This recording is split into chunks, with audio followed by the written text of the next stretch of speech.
ይህ የምፅዓቱ አዋጅ ነጋሪ አገልግሎት ወቅታዊና ዕለታዊ ወጎችን በማቅረብ ትንታኔ የምንሰጥበት የተለያዩ እንግዶችንም በመጋበዝ የምናቀርብበት መድረክ ነው። መረጃዎችን ያጠናከረ ይዞልን የሚመጣው ፓስተር አለማየሁ ነሙ ሲሆን ፕሮግራሙን የመራና መሰናዶውን ኤዲት በማድረግ ወደ እናንተ የሚያቀርበው ይልቃል አስራት ነው። መልካም ጊዜ። ሻሎም ሻሎም፣ ውድ የተከበራችሁ የምፅዓቱ አዋጅ ነጋሪ አገልግሎት አድማጮቻችን ሰላም ለእናንተ ይሁን። በሌላ መረጃ ደግሞ ለዚህ ምሽት ይዘን የመጣነውን መረጃ እንድታደምጡ እንጋብዛችኋለን። መረጃውን አሰባስቦ ይዞልን የሚመጣው ወንድማችን ፓስተር አለማየሁ ነሙ ነው። ከእርሱ ጋር እንግዲህ መልካም ጊዜ እንዲሆንልን እመኛለሁ። ይልቃል አስራት ነኝ ከምፅዓቱ አዋጅ ነጋሪ አገልግሎት። ውድ አድማጮቻችን የዓለማችን ወቅታዊ ጉዳይ በርከት ብሎ በዓለማችን መገናኛ ብዙሃን ላይ እየጮኸ ይገኛል። እነዚህ መረጃዎች በእውነቱ ሁላችንንም አይነኩም ብሎ ማሰብ በዚህ ሰዓት በጣም የዋህነት ነው። ነገር ግን ትኩረታችሁን ወደኛ አድርጋችሁ እንድታደምጡን ከዛም ደግሞ የምታገኙት መረጃ ጠቃሚም ስለሆነ በተግባርም ለማዋልም እንደሚመች አድርገን ስለሆነ የምናቀርብላችሁ በትኩረት እንድታደምጡን በጌታ ፍቅር እናሳስባለን። ምክንያቱም የማንቂያ ደወል ስለሆነ። መስመር ላይ እንግዲህ ፓስተር መረጃዎቹን ይዞ እየጠበቀን ይገኛል። ሰላምታ እንለዋወጥና ይዞልን የመጣውን መረጃ ያጋራናል። ሰላም ላንተ ይሁን ፓስተር፣ እንዴት አመሸ? እንደምን አመሸ ወንድም ይልቃል። እግዚአብሔር ይመስገን። በቀጥታ ወደ መረጃችን እንሄዳለን። ፓስተር ያጋራናል። እንግዲህ ወንድሜ ይልቃል፣ ይሄ ጦርነት ገና ብዙ መዘዝ ነው ይዞ የሚመጣው። አሁን ላይ የሚታየው ነገር በጣም ከባድ እንደሆነ የሚያመለክቱ ብዙ ነገሮች አሉ።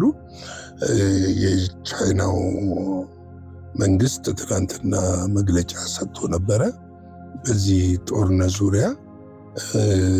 ይህ መግለጫ ምንድን ነው?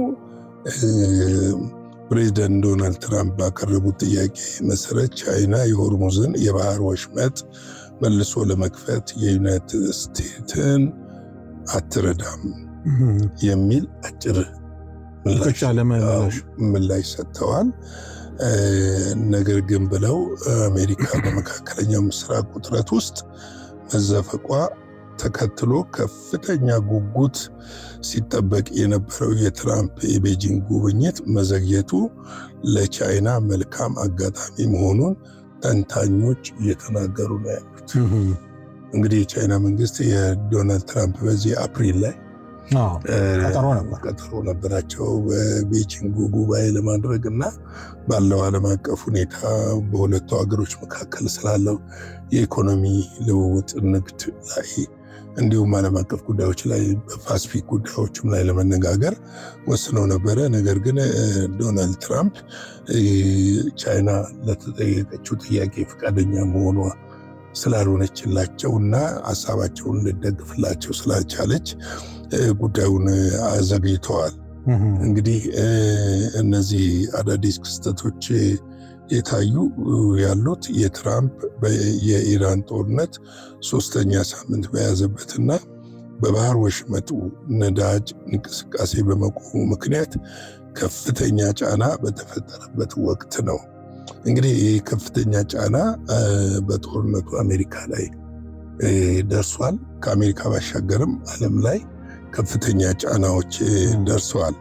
እንግዲህ በተጨማሪ የአሜሪካ አጋሮች የባህር ወሽመጡን ደህንነት ለማስጠበቅ ፈቃደኛ ባለመሆናቸው አሜሪካ ዋነኛ የጂኦፖለቲክስ ተቀናቃኝ የሆነችውን ቻይና አንዳንዶች ያልታሰበ ከሚሉት ከዚህ ጦርነት ተጠቃሚ ልትሆን ትችላለች የሚል ስጋት ፈጥረዋል። ምክንያቱም ዋይዝ የሆነ አካሄድ ስለምትሄድ፣ አንደኛው ዋይዝ የሆነ አካሄድ ነው የሚሄዱት። ቻይና አይተህ ከሆነ ከረዥም ጊዜ ጀምሮ በምንም አይነት ጦርነት ውስጥ ተሳትፋ አታውቅም። የማንንም ሀገር ጦርነት ደግሞ ደግፋም እንትን ብላ አታውቅም።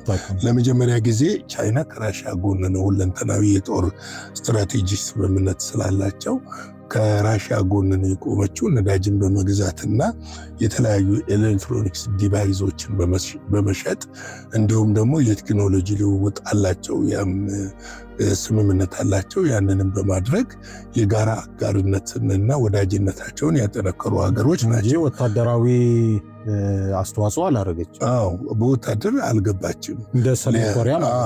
ሌላው ደግሞ በብሪክስን ሀገሮች ስብስብ የመሰረቱ ስለሆኑና የአሜሪካንን መውደቅም ሁለቱም የሚጠባበቁ ነው። በተለይ የዶላር ውድቀትን የሚናፍቁ ሀገሮች ስለሆኑ ቻይና ይህንን እንደ ጥሩ አጋጣሚ ልትጠቀምበት ትችላለች ተብሎ ይታሰባል። እንደውም ባለፈው ሳምንት ላይ በዚህ አጋጣሚ ቻይና ታይዋንን ትወራለች ተብሎ ተሰግቶ ነበረ።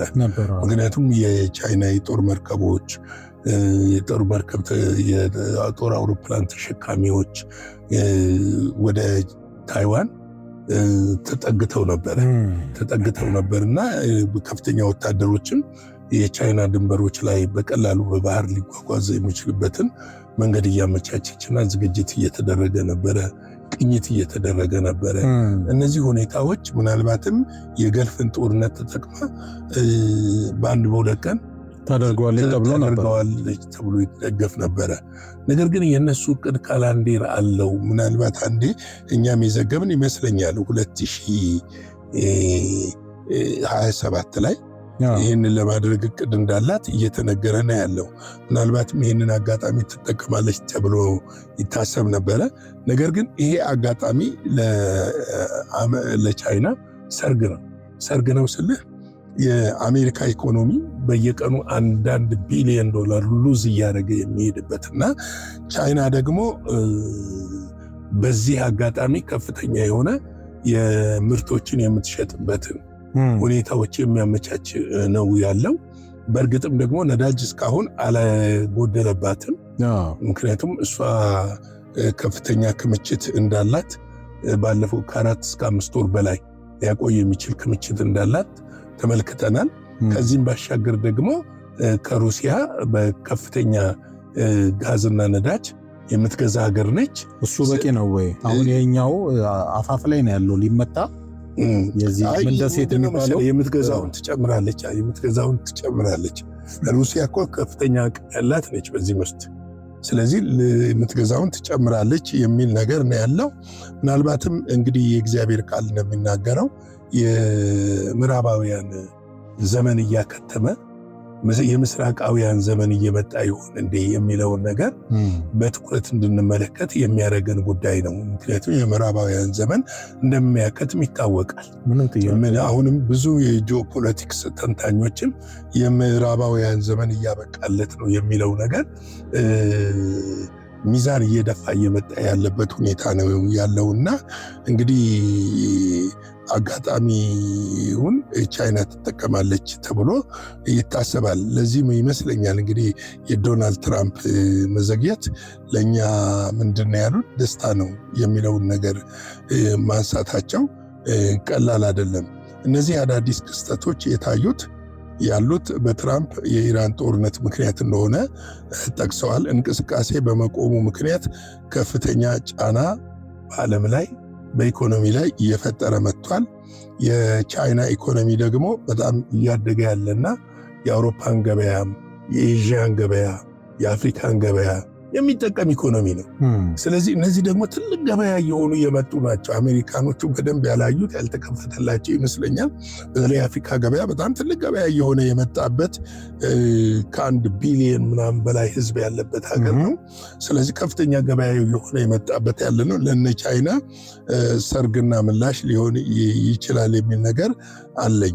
እንግዲህ በዓለም አቀፍ የችግር ጊዜ አፈታት ቡድን የአሜሪካና የቻይና ግንኙነት ከፍተኛ አማካሪ የሆኑት አሊ ዋይን ፕሬዚዳንት ትራምፕ ከፕሬዚዳንት ሺ ጂንፒንግ ጋር ሊያደርጉት የነበረው ጉባኤ ለማዘግየት መጠየቃቸው ከኦፕሬሽን ኤፒክ ፓወር ሊመጣ የሚችለውን መዘዝ ምን ያህል አቅልለው አይተውት እንደነበረ ያሳያል ብለዋል።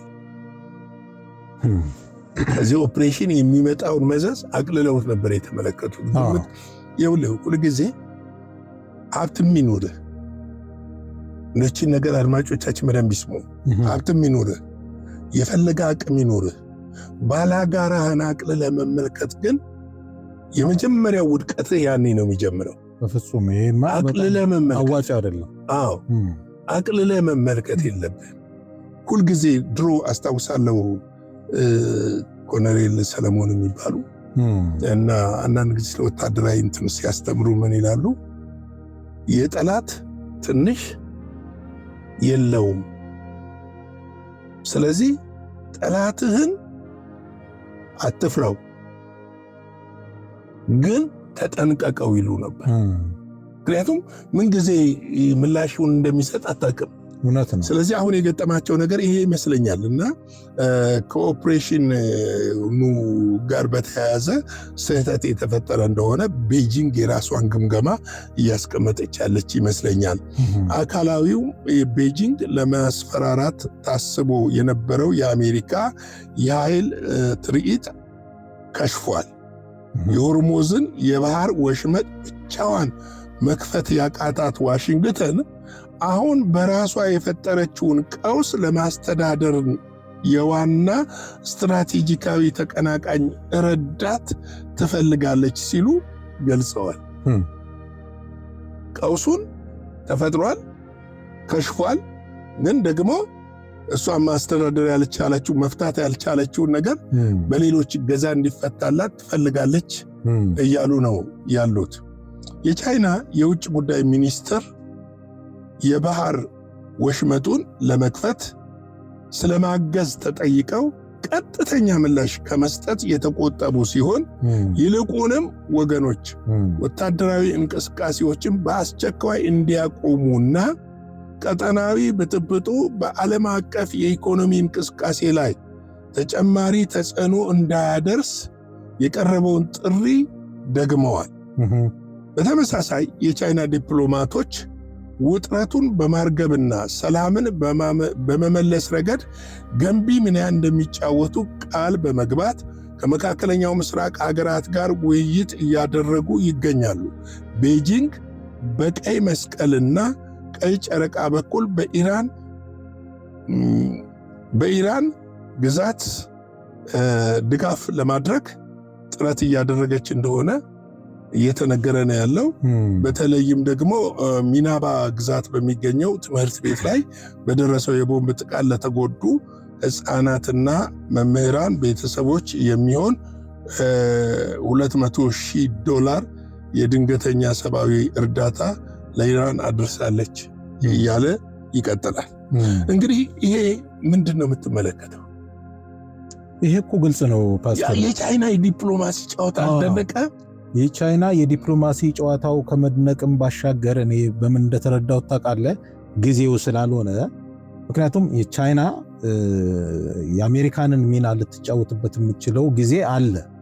ዓለም በተለይ ይሄ አርማጌዶን ጦርነት ላይ ዋነኛዋ ተዋናይ ቻይና እንደሆነ እሱ ዘጋ ትሆናለች። ለዛ እኮ መስመር እንዲከፈት የዲፕሎማሲ የበላይነትህን አሁን እያስጠበቅ መምጣት አለብህ እኮ። ለዛ ነው እኮ ዋይዛ አካሄድ ሄደች ነው ያለው። ቻይና እየከሰረች እኮ አይደለም፣ በጦርነት ውስጥ ምንም እየተዋጋች አይደለም። ምንም ጥያቄ እንደገና ደግሞ ከጀርባ ሆነው ኢራንን ከሚረዱ ሀገሮች እና አሜሪካም አውሮፓውያንም ከሚጠረጥሯቸው ሀገሮች አሉ። የቻይና ገጸ ባህሪ እኮ ማለት እኮ ፓስተር የድራጎን ገጸ ባህሪ ነው። ድራጎን እኮ ችኩል አይደለም ታውቃለህ፣ ጊዜ ያለው የሚነሳበት እና ያ ገጸ ባህሪ ነው አሁን ቻይና ላይ ያየው ያለውት። እና ዞሮ ዞሮ ያው የእግዚአብሔር ቃል መፈጸሙ አይቀሪ ስለሆነ የጊዜ ጉዳይ ካልሆነ በስተቀር እኔ በእንደዛ ነው የምረዳው። እንግዲህ ማርች 31 ነበረ ጉብኝቱ ይደረጋል ተብሎ የታሰበው። በተለይ በሁለቱ ሀገሮች ስትራቴጂያዊ የንግድ ፉክክር አለ። የንግድ ጦርነት፣ ሰላማዊ የጦርነት ይሉታል፣ የንግድ ጦርነት። ይህንን በመካከለኛው ምስራቅ በተቀሰቀሰው ጦርነት ምክንያት ተስተጓጉሏል። እንግዲህ ዶናልድ ትራምፕ ጉብኝቱ በ5 ወይም በ6 ሳምንት ውስጥ ሊካሄድ እንደሚችል ቢናገሩም የቻይና የውጭ ጉዳይ ሚኒስትር ቃል አቀባይ ሊን ጃይን በበኩላቸው ሁለቱ ሀገራት ስለ ጉብኝቱ ያላቸውን ግንኙነት እንደሚቀጥሉ ገልጸው ስለ ጊዜ ሰሌዳ ግን ዝርዝር መረጃ ከመስጠት ተቆጥበዋል። እንግዲህ መጀመሪያ ላይ ትራምፕ ጉብኝታቸው ቀን ቻይና የሆርሙዝን የባህር ወሽመጥ ለማስከፈት በምታደርገው አስተዋጽኦ ላይ ሊመሰረት እንደሚችል ፍንጭ ቢሰጡም በኋላ ግን በጦርነቱ ምክንያት አሜሪካ ውስጥ መቆየት እንዳለባቸው በመጥቀስ መዘግየታቸውን አረጋግጠዋል። እንግዲህ ፍንጭ ሰጥተው ነበረ እንገኛለን ያው ብለው ነበር። ብለው ነበረ። እንግዲህ ፓሲፊክ ቀጠና ወደ መካከለኛው ምስራቅ እየተዛወረ ያለው ወታደራዊ ስምሪቶች አሜሪካ ትኩረቷ ወደ እስያ ለማድረግ ከነበራት ቀዳሚ እቅድ ልትዘናጋ ትችላለች የሚል ስጋትም ግን ለነገሩ ፓስተር አሁን ያው ግልጽ ጦርነት ላይ ያውም ለከባድ ጦርነት ላይ ነው ያሉትና የእሳቸው ትኩረት እዚህ ላይ በሆነበት ሰዓት መቼም ቤጂንግ ሄደው ተረጋግተው ስብሰባውን የሚካፈላሉ ተብሎም አይጠበቅም።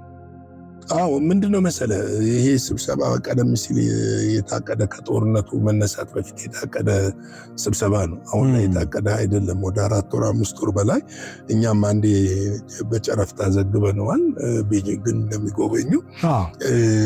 ነገር ግን ይሄ የታቀደው ስብሰባ እንዳይከናወን የከለከለው ይሄ ጦርነት መኖሩ ብቻ ሳይሆን ዶናልድ ትራምፕ በባህሪያቸው ታውቃለህ ቁጡ ናቸው፣ ቶሎ ያቆርፋሉ ነገሮችን ቶሎ እንትን ይላሉ። ስለዚህ ምንድነው ቻይና በተጠየቀችው ነገር ላይ ተሳታፊ ስላልነበረችና ስላልሆነች ያ ነገር ውሳኔያቸውን እና ለጊዜው አሁን በጦርነት ላይ ስለሆንን አሜሪካ ውስጥ መቆየት እፈልጋለሁ ነው ያሉት።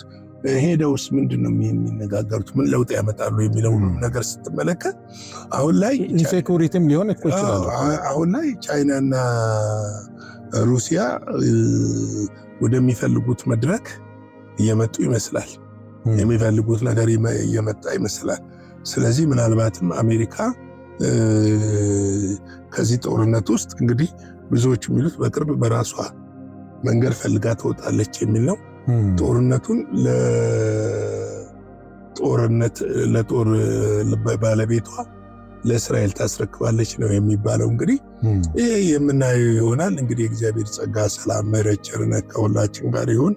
መልካም ምሽት እላለሁ። ነገ አንድ የዜና ፕሮግራም ይኖረናል። ምሽት 12 ሰዓት ላይ ደግሞ በቀጥታ ስርጭት በአዲስ ርዕስ እንመጣለን። ተጽናኑ ይላል መጽሐፍ ቅዱስ። እርስ በራሳችሁ ተጽናኑ ስለሚል ዘመኑ ሲቀርብ እርስ በራሳችን እንጽናና፣ በጸሎት እንጽናና፣ በእግዚአብሔር ቃል እንጽናና፣ እግዚአብሔር ፊት በመሆን እንጽናና። ወደ ቤተ ክርስቲያን እየሄድን ደግሞ በማምለክ በማገልገል የእግዚአብሔርን ፊት በመፈለግ እንጽናና እንላለን። የጌታ ጸጋ ሰላም ከእናንተ ጋር ይሁን። ሻሎም።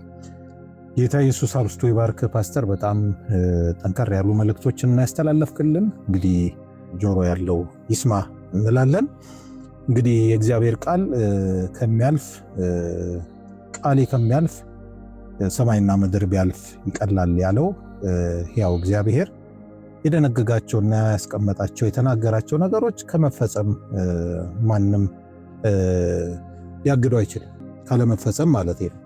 ስለዚህ በዚህ መልኩ እየሆኑ ያሉት ሂደቶች ካለ እግዚአብሔር ፈቃድ እየሆኑ ያሉ አንዲትም ነገር ስለሌሉ እኛ ግን እያስተዋልን ተልኳችንን በመፈጸም ዝግጅታችንን እያጧጧፍን ዘይታችንን እየሞላን እየተዘጋጀን እየነቃን ሌሎችንም እያነቃን መጠባበቅ እንዳለብን መልእክታችንን በዚህ እንቋጫለን። ፓስተር እንደነገረን እንግዲህ ነገ በአንድ መረጃና ከምሽቱ 12 ሰዓት የቀጥታ ስርጭት ስለሚኖር በዛ ላይም ተሳታፊ እንድትሆኑ ለሌሎችም እንድታጋሩ መልእክታችንን እናደርሳለን። እንግዲህ ለዛሬ ምሽት ይዘን የመጣነው መረጃ ይህንን ይመስላል። ነገ እስክንገናኝ ድረስ የእግዚአብሔር ምሕረት፣ ቸርነት፣ ጸጋ ከእያንዳንዳችን ጋር ይሁን። መረጃዎችን እያጠናከረ ቀኑን በቀኑም በምሽቱም ይዞልን የመጣው ወንድማችን ፓስተር አለማየሁ ነው። እኔም ፕሮግራም በመምራት አብሬያችሁ ነበርኩኝ። መልካም ጊዜ ይሁንላችሁ። ሻሎም። ለዛሬ ይዘን የመጣነው ወቅታዊ መረጃ ይህንን ይመስል ነበረ። በሌላ ጊዜ በሌላ መሰናዶ እስከምንገናኝ ሰላም ለእናንተ ይሁን።